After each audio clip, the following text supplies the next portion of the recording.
കലാ അഭിരുചിയും സാഹിത്യ അഭിരുചിയും ഒക്കെയുള്ള ആയിരക്കണക്കിന് വിദ്യാർത്ഥികളുണ്ട്. ഈ വിദ്യാർത്ഥികൾക്ക് പ്രോത്സാഹനം കൊടുക്കുന്നതിന് വേണ്ടി സ്കൂൾ അടിസ്ഥാനത്തിലും അതേപോലെ തന്നെ കോളേജ് അടിസ്ഥാനത്തിലുമെല്ലാം കലോത്സവങ്ങൾ സംഘടിപ്പിച്ചു വരുന്നുണ്ട്. പക്ഷേ ഈ കലോത്സവങ്ങളിൽ പങ്കെടുത്ത് അവരുടെ കഴിവുകൾ പ്രകടിപ്പിക്കുന്നതിനുള്ള അവസരം നല്ലൊരു ശതമാനം വിദ്യാർത്ഥികൾക്ക് ഇന്നും ലഭിക്കുന്നില്ല. അപ്പോൾ അങ്ങനെയുള്ള വിദ്യാർത്ഥികളിലേക്ക് ഈ സാംസ്കാരിക മേഖലയിലെ പ്രവർത്തനമെന്നുള്ള നിലയിൽ തന്നെ യുവജനോത്സവങ്ങളെ എത്തിക്കേണ്ടതായിട്ടുണ്ട്.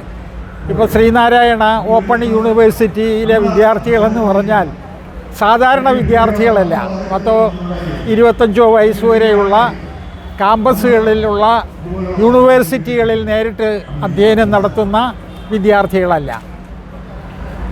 തങ്ങളുടെ പഠനകാലമെല്ലാം കഴിഞ്ഞ് മറ്റ് ജോലികളിൽ പ്രവേശിച്ചിട്ടുള്ള ആളുകൾ, മറ്റ് തൊഴിലുകൾ എടുക്കുന്ന ആളുകൾ, അങ്ങനെ പ്രായം കൂടുതൽ 40, 50, 60 വയസ്സൊക്കെ ആയ വിദ്യാർത്ഥികളാണ് ഈ ശ്രീനാരായണ ഓപ്പൺ യൂണിവേഴ്സിറ്റിയിലുള്ളത്. ആ വിദ്യാർത്ഥികളാണ് ഈ കലോത്സവത്തിൽ, യൂണിവേഴ്സിറ്റി നടത്തുന്ന ഈ കലോത്സവത്തിൽ പങ്കെടുത്തുകൊണ്ടിരിക്കുന്നത്. ഇപ്പോൾ ഇന്നലെയും കഴിഞ്ഞ 2 ദിവസമായി ഇവിടെ നടക്കുന്ന ഈ കലോത്സവത്തിൽ നല്ല പെർഫോമൻസ്, നല്ല കഴിവുകൾ പ്രകടിപ്പിച്ച അനേകം കലാകാരന്മാരുണ്ട്. കൊച്ചുകുട്ടികളല്ല, പ്രായമായവർ തന്നെയാണ്.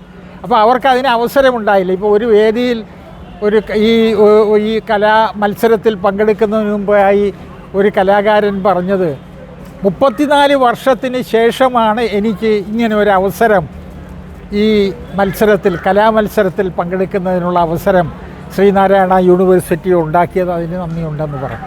അപ്പോൾ ഈ കലാകാരന്മാരെ കണ്ടെത്തുന്നതിനുള്ള, പ്രായമായവരിൽ തന്നെ ഇതിന് അവസരം ലഭിക്കാതെ പോയ ആളുകളെ കണ്ടെത്തുന്നതിനുള്ള ഒരു വലിയ സംരംഭമാണ്, വലിയ ഒരു ടാസ്ക്കാണ് ഈ യൂണിവേഴ്സിറ്റി എടുത്തിട്ടുള്ളത്. യൂണിവേഴ്സിറ്റി കലോത്സവങ്ങളിൽ പങ്കെടുത്ത ആളുകൾ പലരും വലിയ കലാകാരന്മാരായിട്ടുണ്ട്.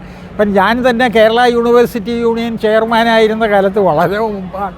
അന്ന് ഈ ലളിതഗാന മത്സരങ്ങളിൽ പങ്കെടുത്ത് പ്രൈസ് നേടിയ ആളാണ്, ആദ്യമായി പ്രൈസ് നേടിയ ആളാണ് ഇന്നത്തെ ഏറ്റവും വലിയ പാട്ടുകാരിയായ ചിത്ര.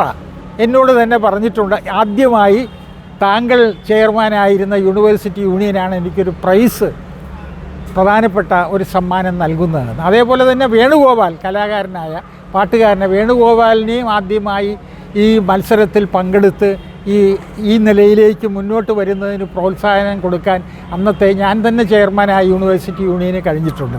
അതുപോലെ തന്നെ ഇന്നത്തെ ഏറ്റവും വലിയ നടനായ മമ്മൂട്ടി, അന്ന് ഞങ്ങൾ യൂണിവേഴ്സിറ്റി യൂണിയൻ്റെ നേതൃത്വത്തിൽ ഏറ്റവും നല്ല നടനെയും ആ സിനിമാ രംഗത്തുള്ള ആളുകളെയും നല്ല ചലച്ചിത്രത്തെയും ആ മേഖലയിലെ കലാകാരന്മാരെ പ്രോത്സാഹിപ്പിക്കുന്നതിന് വേണ്ടി ഒരു ഗാലപ്പ് പോൾ, വിദ്യാർത്ഥികൾ തന്നെ നല്ല സിനിമയെയും നല്ല നടനെയും എല്ലാം തിരഞ്ഞെടുക്കുന്ന ഒരു പരിപാടി യൂണിവേഴ്സിറ്റി യുവജനോത്സവത്തിൻ്റെ ഭാഗമായി തന്നെ നടത്തി. അതിൽ ഏറ്റവും നല്ല സഹനടനുള്ള അവാർഡാണ് അന്ന് മമ്മൂട്ടിക്ക് ലഭിച്ചത്. മമ്മൂട്ടി ഈ ചടങ്ങിൽ പങ്കെടുക്കാൻ കഴിയാത്തത് കൊണ്ട് യൂണിവേഴ്സിറ്റി യൂണിയൻ ഓഫീസിൽ വന്ന് ഞാനാണ്, അന്നായ സമാപന യോഗത്തിൽ അദ്ദേഹത്തിന് പങ്കെടുക്കാൻ കഴിഞ്ഞില്ല, യൂണിവേഴ്സിറ്റി യൂണിയൻ ഓഫീസിൽ വന്ന് ഞാനാണ് അദ്ദേഹത്തിന് അതിനുള്ള ഏറ്റവും നല്ല നടനുള്ള അവാർഡ് അദ്ദേഹത്തിന് കൊടുക്കുന്നത്. അദ്ദേഹം പറഞ്ഞു, എനിക്ക് ആദ്യമായി കിട്ടുന്ന ഒരു പ്രശസ്തമായ അവാർഡ് ഇതാണെന്ന് അദ്ദേഹം പറയുകയും ചെയ്തിട്ടുണ്ട്. അതേപോലെ എത്രയോ ആളുകൾ ഈ നിലയിൽ ഈ യുവജനോത്സവങ്ങളിൽ പങ്കെടുത്ത് അതിൻ്റെ പേരിൽ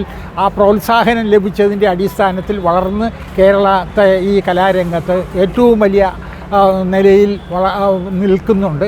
ആ നിലയിൽ ആളുകളെ, നമ്മുടെ കലാകാരന്മാരെ വിദ്യാർത്ഥികളിൽ നിന്ന് തന്നെ ഇന്ന് ഈ നമ്മുടെ കലാലയത്തിൽ പഠിക്കുന്ന പ്രായമായ ആളുകളിലുള്ളവരെ പോലും വലിയ വലിയ കലാകാരന്മാരായും സാഹിത്യകാരന്മാരും എഴുത്തുകാരായും മറ്റുമെല്ലാം മാറ്റിയെടുക്കുന്നതിനുള്ള അവസരമാണ് ഈ കലോത്സവം ഉണ്ടാക്കിയിട്ടുള്ളത്. ഈ കലോത്സവം നല്ല വിജയമാണ്. നല്ല കലാകാരന്മാർ ഇതിൽ പങ്കെടുത്തിട്ടുണ്ട്. അവർക്കെല്ലാം ആശംസകൾ നേർന്നുകൊണ്ട് ഞാൻ എൻ്റെ വാക്കുകൾ ഉപസ്മരിക്കുന്നു.